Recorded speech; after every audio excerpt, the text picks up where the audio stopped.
davidovinet.com. Vivons ensemble votre histoire.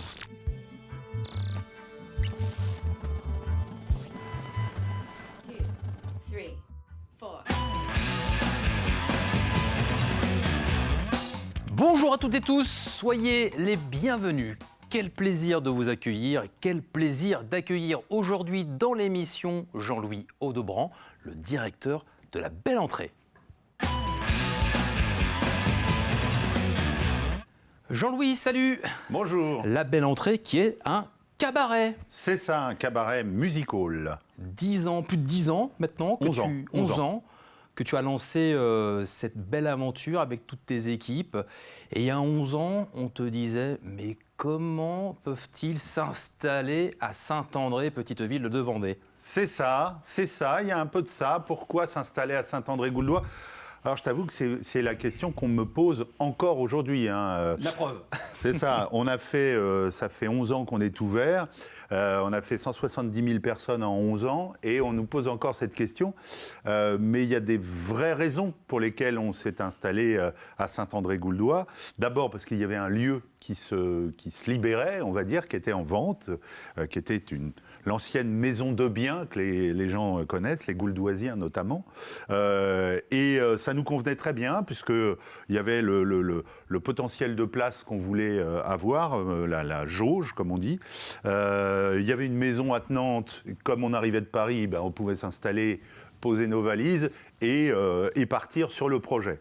Et en plus, l'une des autres raisons, alors celle-là peut-être un peu plus commerciale, entre guillemets, c'est que la proximité de l'autoroute, le nœud autoroutier des Essarts, qui fait que, j'ai coutume de le dire, qui fait que ça place Saint-André-Gouldois à moins d'une heure d'un bassin de population d'à peu près 5 millions de personnes, qu'ils viennent d'Angers, de Nantes, de Cholet, de La Roche, de la côte vendéenne, enfin voilà.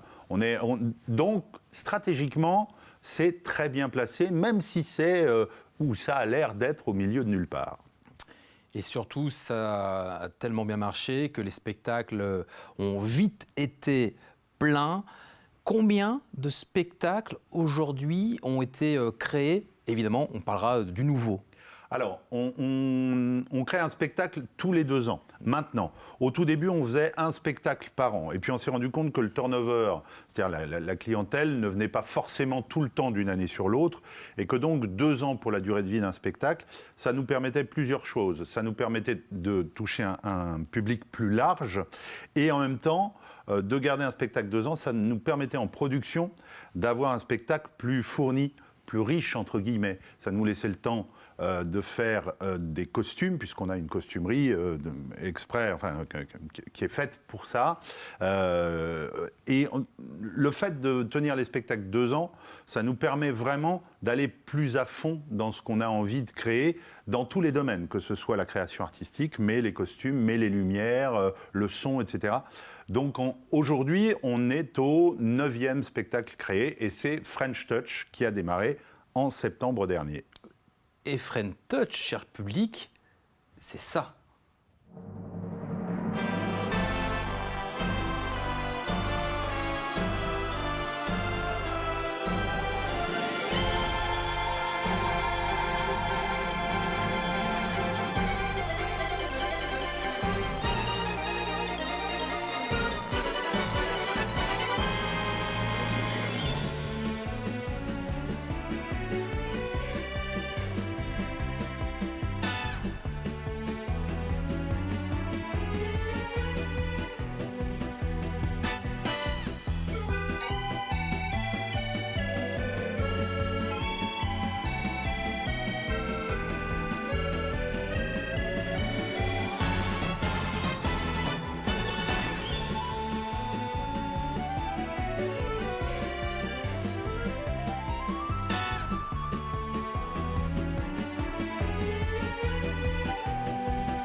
Le nouveau spectacle du cabaret La Belle Entrée, French Touch. Est-ce que tu peux nous faire le pitch, Jean-Louis? Oui, simple. French Touch, alors déjà, la French Touch, les gens savent à peu près ce que ça veut dire. La touche française, l'art de vivre à la française. Donc en fait, on a choisi d'imaginer, avec Isabelle, donc, qui est ma femme et qui est aussi la chorégraphe et la directrice artistique du cabaret, on a choisi d'imaginer qu'on était en quête d'une costumière pour réaliser les costumes de ce fameux spectacle sur la French Touch. Et on ne trouvait pas de costumière en France. Alors c'est un parti pris. Et donc on prend une costumière américaine qui, pour le coup, n'y connaît absolument rien à la French Touch. Et donc c'est un peu cette idée de quiproquo où on prend quelqu'un pour faire un spectacle sur l'art de vivre à la française et qui n'a aucune connaissance de tout ça.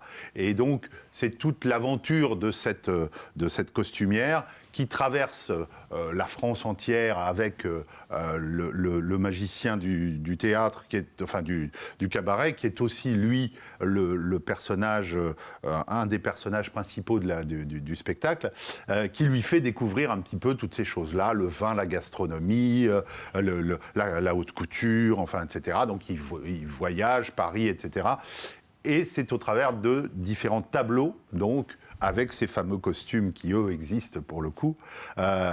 Et elle découvre finalement, et la fin du spectacle, c'est comme si c'était le début du nouveau spectacle qui doit avoir lieu, ce fameux French Touch. Enfin, elle a compris ce qu'était la touche française et elle est prête pour réaliser ces costumes, mais pendant 1h40, les gens ont vu défiler toute cette touche française qu'on a choisi vraiment de mettre à l'honneur sur ce spectacle-ci.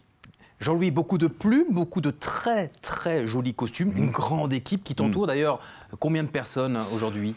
Alors aujourd'hui, on a une dizaine d'artistes proprement dit, on a 2 techniciennes, j'y tiens beaucoup parce qu'on s'efforce d'avoir une espèce de parité homme-femme, je sais que c'est très à la mode en ce moment de dire ça, mais nous, alors on a des danseuses, donc on a plus de femmes que d'hommes à la limite chez nous, mais ça fait partie des choses qui sont importantes, on a comme ça 2 techniciennes pour le son, la lumière, on a effectivement notre équipe artistique, et puis après c'est un cabaret, donc les gens viennent aussi dîner, manger. Donc on a un chef, on a des petites mains qui savent faire à la cuisine, et puis on a des serveurs. Enfin voilà, en fonction du nombre de gens, quand la salle est complète, on peut monter à 40 personnes présentes pour uniquement le spectacle et le dîner qui va avec, le dîner ou le déjeuner d'ailleurs, puisque les 2 sont possibles. Et on va reparler du côté restauration, mais j'aimerais revenir sur le côté plume aussi. Il y a de la plume, mais pas que, c'est extrêmement moderne ce cabaret. Alors, ça, c'est l'un des aspects importants. C'est le cabaret, il y a des choses qui sont immuables. Quand les gens viennent au cabaret, quel que soit leur âge d'ailleurs, ils viennent voir des plumes bien joliment portées, on va dire. Ils viennent voir le French Cancan, ça c'est traditionnel. Un spectacle de cabaret sans French Cancan, ça paraît impossible. Donc on a un grand French Cancan aussi avec des musiques originales qu'on a. Enfin, c'est les reprises des choses qu'on connaît déjà, mais qu'on a fait réorchestrer. Et puis autour de ça, on ajoute, et ça c'est beaucoup le travail d'Isabelle Lichtfuss, donc qui s'occupe de ça, de créer on dit des tableaux, mais c'est des ballets finalement, hein, des tableaux qui entrent dans la modernité, pour bien montrer qu'on n'est pas seulement un cabaret avec des plumes, des paillettes et du French Cancan. Il y a tout un tas de choses. On évoque la mode française, on évoque le disco. Peu de gens le savent, mais le disco est né en France. Les gens pensent que c'est américain, mais non, le producteur des Village People était français. Donc tout ça est né ici, donc on l'évoque aussi. Et tous les costumes, j'allais dire, vont avec ça. On a une équipe, on a une costumière, attitrées, et elles s'entourent de petites mains. Souvent d'ailleurs, sont des jeunes filles qui viennent des écoles de Vendée pour la plupart, pas que, je crois qu'il y a aussi une école à Cholet ou d'autres, et qui viennent, qui souvent sont en stage et qui participent aux créations des costumes. Et c'est ce que je disais tout à l'heure, le fait qu'on ait 2 ans pour créer ces costumes, ça nous permet vraiment de prendre le temps de bien les penser, bien les réfléchir et bien les réaliser. Parce qu'un costume, c'est pas un vêtement, il ne faut pas l'oublier. Un costume, il faut que ce soit solide, confortable et que ça dure dans le temps. Et ça, c'est pas le même métier, costumier et créateur de mode, vraiment. Même si ça peut se ressembler. Et il y a aussi, dans ce spectacle, du cirque avec un nom très connu chez les circassiens. Zavata, Franck Zavata est dans le spectacle. Et oui, Franck Zavata, alors on se connaît, il se trouve avec Franck depuis très longtemps. On avait travaillé ensemble sur ce qu'on appelle, nous, des galas. Et Franck, en fait, c'est le dernier fils du fameux clown Achille Zavata, que les plus anciens connaissent, qui a été sans doute le plus grand clown français, et voire même international. Et donc, c'est son dernier fils, un enfant de la balle, comme on dit. Donc lui, il a choisi de faire un numéro de Rolla Bolla. Donc c'est un numéro où en fait il monte sur différentes choses très instables et il tient en équilibre au fur et à mesure sur ses rouleaux, justement. Ça donne un numéro extraordinaire qui fait un peu peur aux gens. C'est un numéro qu'on a vu plusieurs fois chez Patrick Sébastien, qui est aussi le parrain de la maison. On l'a vu dans plein de télé et puis il part un peu partout dans le monde pour ça. Là, on a réussi à le coincer, si je puis dire, en tout cas à l'engager pour les 2 ans du spectacle de French Touch, où en même temps, il a accepté d'avoir aussi un rôle par moment dans le spectacle, d'être un personnage ici et là pour étoffer certains autres tableaux. Et ça crée du dynamisme dans ce spectacle. Oui. On y voit évidemment plein de tableaux. Et puis, on le disait tout à l'heure, on peut déjeuner, voire même dîner.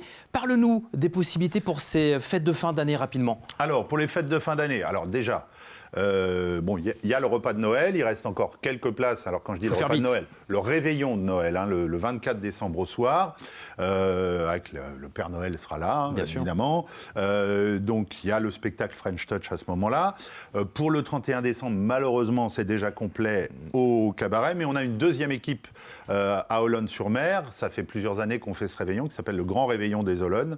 Et c'est à la salle des Cordulis à Olonne, très exactement. Donc là, il reste encore quelques places, mais pareil, il faut se dépêcher. Et c'est un autre spectacle. Là, pour le coup, il y a toujours paillettes, French cancan, plumes, etc. Mais on fait intervenir aussi des artistes qu'on connaît. On a été nous-mêmes artistes dans les cabarets parisiens, Isabelle et moi, et on a côtoyé un certain nombre de gens. Là, on aura les Dressing Flash, qui sont très connus, vendéens. On aura Serge Liado, alors qui a travaillé pendant longtemps à Europe 1 avec Ruquier. Moi, je l'ai côtoyé au Don Camillo à Paris et qui a un numéro extraordinaire de chansonnier. Il sera là. Où est-ce qu'on retrouve l'actualité et où est-ce qu'on peut réserver, Jean-Louis, pour les places qui restent? Il faut vraiment faire vite. Le site internet pour finir cette émission. Le site internet, www.labellentrée.com. Là, vous avez toutes les informations. Vous pouvez réserver directement ou alors par téléphone de mémoire 02 51 31 10 12. C'est le numéro du cabaret. Sur les réseaux, évidemment. Et sur les réseaux, bien sûr. Alors sur les réseaux, on ne peut pas réserver, mais on peut avoir toute l'actualité un peu partout. Et puis sur TV Vendée, et notamment là, avec cette émission qui nous permet d'avoir, de donner un peu de notre actualité. Mais on est ouvert toute l'année, hein, donc les gens qui malheureusement ne peuvent pas venir pour la fin de l'année. Le spectacle est à l'affiche pendant 2 ans, il a démarré en septembre, et ils peuvent offrir d'ailleurs les billets cadeaux, pourquoi pas, ça s'offre au moment des fêtes de Noël. Exactement. Et là, après, les gens peuvent venir nous voir tout au long de l'année, ils réservent quand ils veulent.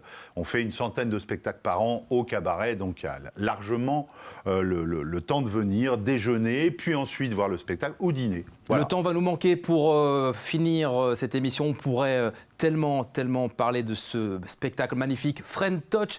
Réservation sur le site internet. Ne tardez pas. Merci infiniment, Jean-Louis. Merci à toi. Et à bientôt pour nouvelles aventures dans l'émission Backstage.